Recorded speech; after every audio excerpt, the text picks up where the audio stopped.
এ ভাই এ তুই একটু কম প্যাক করিস। আরে ব্রাজিল ফাজিল ভিক্ষা করে মতিঝিল। সামনে লাথি মার শুন।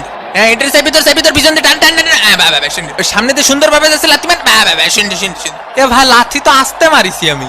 লে সেই আসতে মারা লাথি পায়ে কি কম জোরে লাথি মারিছে না কদিনই। এই মার সুস্থ স্বাভাবিক খেলে যাবি না আজকে। ওইটারে ধর মাটির বাইরে ফেলে দে ফেলে দে। ওই শালা ও সুন্দর করে ধরেছে ফেলা শালা। এ কাহা নাকি রেসলিং খেলা আছে না কাহা?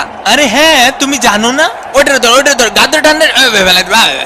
পিছনের টেবিলে 2টা দই আর বিরিয়ানি দিও। জি স্যার জি স্যার জি স্যার। এ মনিরা তোমরা সাঁতার কেটে খেলো। এ ভাই এ খেলা বন্ধ করেন। এ ভাই আমার ঠ্যাং ভেঙে দিয়েছে। এ রেফারি কা আমার প্যান্ট ছিঁড়ে ফেলিছে। এটার মানে কি ভাই? নরমাল কাপড় দিয়ে প্যান্ট বানালে তো ওরকম হবে। তুমি 2 টাকা দিয়ে সেলাই করে নিও। ব্রাহ্মণবাড়িয়াতে 2টা বিরিয়ানি দাও। পাটা ভেঙে দিয়েছে দেখিছো বাবা দেখিছো রক্ত বেরোচ্ছে। এ রেফারি কা এদিকে আসেন।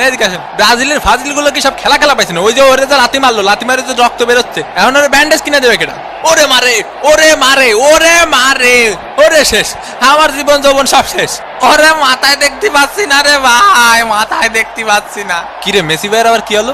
উদয় নাটক করতেছে না আমার মতো। তোমরা 2টা ঠিক আছে রেসলিং খেলবা কোনো অসুবিধা নেই কিন্তু টিভির ক্যামেরার সামনে খেলবা না। অন্যদিকে শিরা প্যান্ট পরে আস্তে আস্তে এগিয়ে চলেছে নেইমার। এমএসি কুক এ পাশে একটা দে ও পাশে একটা দে গোল। দূর হয়ে বুঝি না খেলাবাল। ও মন বোঝো মুরগির খামার থেকে মুই ময় কইতাছি। ও মোর কোথা ফেলা ওটার ফেলা বাবা এইটারে কেউটাই না ধর। বাবা কি সুন্দর খেলাধুলা। তোমরা ঠেলাঠেলি করবা ঠিক আছে ফেয়ার খেলা খেলো।